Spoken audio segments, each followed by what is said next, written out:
In the broadcast that stopped the war answered before anyone transmitted. The broadcast that stopped the war starts in listening post 7, not in a legend. Operator Mara is doing a job that should be boring, and a warm receiver dial makes the first normal sentence impossible. At listening post 7, routine still exists. The overnight job is routine.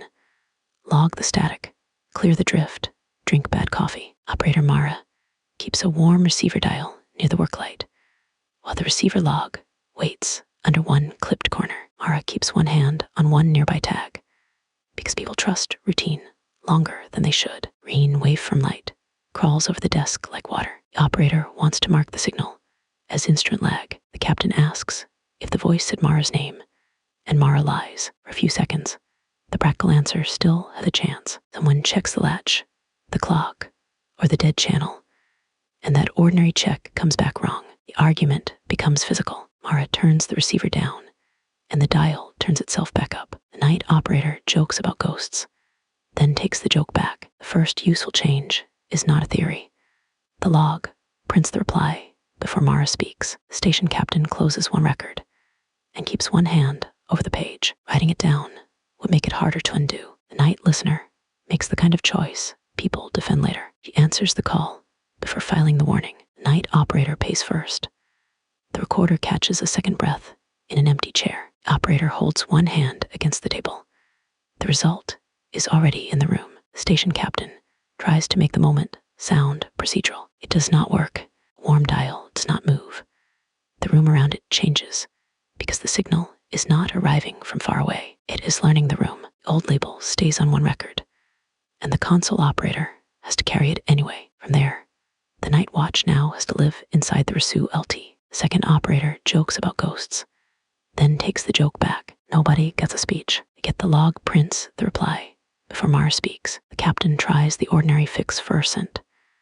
It is a good instinct, and it fails in a visible way. The late operator jokes about ghosts, then takes the joke back. The failed fix leaves the receiver log more dangerous than receiver dial. After the argument, Mara counts the lamps still working above the console. The receiver lamp holds. The tape lamp holds. The person beside it does not. The station chief steps back, then stops pretending the setback is only procedural. The operator sets one log sheet beside the receiver. Green light crosses the timestamp. Watch captain lowers both hands before the waveform changes again. By contrast, the operator watches the pencil roll toward the speaker. The magnetic tape vault looks manageable at first.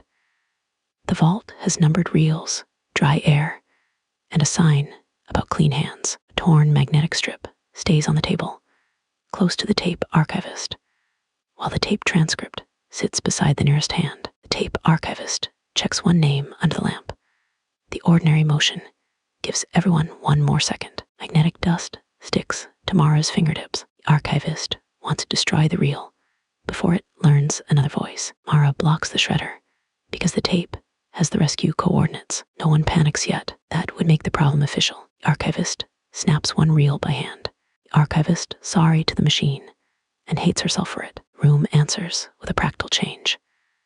The broken reel keeps turning inside the cabinet. Mara slides one page flat and keeps two fingers on it. The tape clerk chooses the practical lie. Mara keeps the torn strip in her sleeve. The cost reaches the archivist before the report can soften it. The tape loses the first scream and keeps the pause before it. Under pressure, the archivist grips one rail. The result is already where everyone can see it. Mara reaches for the safest label. Torn magnetic strip keeps its place, but the old explanation fails. Damage does not silence the signal, teaches the signal where pain is. The old word stays on the page, and the reel keeper has to walk it forward. Vault clerk tries to undo the harm by returning to ordinary procedure. The procedure refuses to help. Past midnight, the tape transcript records the cost anyway. The tape loses the first scream and keeps the pause before it. Across the margin, the archivist has a reason to hide the next detail. That is the human part. The choice is not madness, it is pressure, and the broken reel keeps turning inside the cabinet, and the pressure becomes public, nearer the source. The archivist asks for coffee, and nobody answers quickly enough. That pause matters more than our explanation. Behind that, the tape clerk carries the paper cup over by hand, sets it down, and watches the signal make the kindness feel late. The reel keeper pulls one tape loop from the reel, sticks to the edge. Mara steps closer, then stops. The machine starts before anyone touches it. The first minute inside the rescue ship is almost dull. The checklist is written for fire, vacuum, and panic. It is not written for recognition. Rescue pilot, leave a sealed packet card where everyone can see it, and the rescue checklist stays visible on the table. Rescue pilot sets one page beside the light, and nobody moves it. Static crackles through the ship hull like frozen. The pilot wants to launch before the signal moves again. The medic refuses to board. After the beacon speaks from inside the ship, everyone gives the ordinary explanation. One last second. The pilot straps the packet card to the throttle. The medic stays on the gantry with both hands over her mouth. After that, the record has a new shape. The empty seat records a heartbeat. Quietly, the station medic folds one sheet and traps it under one palm. Rescue lead takes the option that can still be explained to board. He launches with one seat empty. That decision hurts the station medic first, and the rescue path becomes part of the broadcast. The medic sets one cup down without drinking. Result has reached them first. The gantry medic tries to shrink the damage into paperwork. Nobody has to decorate the moment. A sealed packet card now means this. The beacon was not calling for rescue. It was rehearsing the rescue. The old name stays under the clip, but the launch pilot can no longer trust it. The ship medic keeps moving, because stopping would become an answer. After that, the beacon was not calling for rescue. It was rehearsing the rescue. The rescue ship gives them one quiet minute. Someone checks a latch, a switch, a seal, or a timestamp. The check should end the argument. Instead, the rescue path becomes part of the broadcast. The mistake is practical. The empty seat pilot flips the breaker before the tape finishes. The post medic notices, reaches for the switch, and leaves their hand there too long. The medic grips the console with both hands. Static crawls under the switch plate. The pilot cuts one breaker, and the room stays lit. The gantry medic reads the dark panel twice. The antenna field gives them a normal surface to hold onto. The field is all bolts, ladders, red mud, and wind. The antenna report rests where nobody can pretend not to see it, while the relay technician keeps one hand near a cracked antenna fuse. Relay technician counts 3 marks on one tag, then stops trusting the count. Rain hisses on the warm fuse and smells like pennies. The technician wants to cut the field before every dish turns inward. The pilot orders him to keep the signal alive until the ship clears range. The quiet does not feel supernatural. It feels administrative. The technician pulls the cracked fuse with bare fingers. The pilot screams over comms once, and the scream loops under the carrier tone. Proof stops being decorative when every dish turns toward Mara's empty chair. Rescue lead presses one hand over the line. Nobody wants read aloud. Relay tech picks the answer that protects procedure first, and he kills the exterior relay and traps the signal in the station. The result is immediate for the launch pilot. The antenna report points at the room instead of the sky. The empty seat pilot puts one palm on the glass. The result is already behind it. The pilot says the official sentence first, and the evidence is plain enough to hurt. Distance has stopped being part of the problem. The category sits on the paper, while the field technician carries the cost past it. When they leave the antenna field, the route forward is narrower. The dish report is still visible. A cracked antenna fuse is still closed, and the rescue lead has paid first. The launch pilot understands the cost before the senior people do. Nobody calls it revelation. They are too busy deciding who has to touch an antenna fuse next. Nobody has a speech ready. The empty seat pilot untangles one headset cord and keeps looking at the floor. Field tech lowers their voice because quiet is easier to survive than certainty. The technician pushes one paper cup across the desk. The pilot does not drink. Headset slides when the receiver wore MS.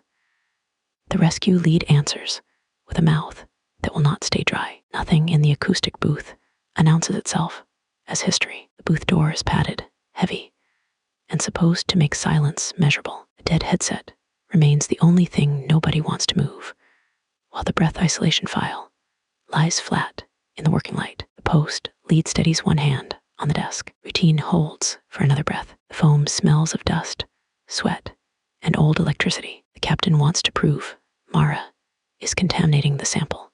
Mara begs him to open the booth, captain refuses, after the voice uses her mother's voice. The sensible answer is still alive, barely. Mara pulls the headset off and leaves it moving on the desk. Mara checks her own hands first, because shaking would make the captain right. What matters is the change left behind. The file records a breath from behind the wall. Mara moves one chair back and keeps the page in reach. The station chief does not mean to hurt anyone. The captain keeps recording instead of opening the door. By the time anyone argues motive, Mara is already carrying the cost. The dead channel learns the operator before she answers. Mara watches one light change. The result no longer needs permission. Mara tries to keep the problem inside the form. The dead headset becomes harder to touch after that because the booth does not contain the signal. It gives the signal a mouth. The old label stays under the station captain's hand until the hand moves for ascent. The detail is small enough to miss until someone tries to leave. And the file records a breath from behind the wall. The breath isolation file changes the room's behavior, not just the theory. The watch captain moves from the doorway to the table, and Mara moves back. That small movement tells the truth before anyone says it. For a while, the work becomes ugly and small. Someone labels a reel. Someone checks a fuse. The post lead presses a thumb against the console edge until the skin goes pale. The captain carries the fuse to the relay shelf. Green dust marks her sleeve. Mara orders silence. Mara drops the report on the floor instead. The final listening chair starts with work, not revelation. The final chair is ordinary office furniture, which makes it worse. Night listener works around a cold microphone grill because the final carrier tone remains close enough to read. The console operator keeps one thumb on the form until the paper bends. The microphone grill warms under her palm. Mara wants to stop answering and leave the room ignorant. The channel offers the rescue craft back if she says her name clearly. Nobody wants to be first to name the wrongness. Mara puts one hand over the microphone and one hand on the door latch. He does it because guilt is faster than courage. The event becomes usable evidence when the receiver cuts power. But the dead channel answers again. The dead channel pins one corner down until the paper stops shaking. The operator makes one useful mistake. He says the rescue pilot's name instead of her own. What follows is not symbolic for the launch pilot. The final broadcast turns listening into the event. The empty seat pilot keeps both feet still.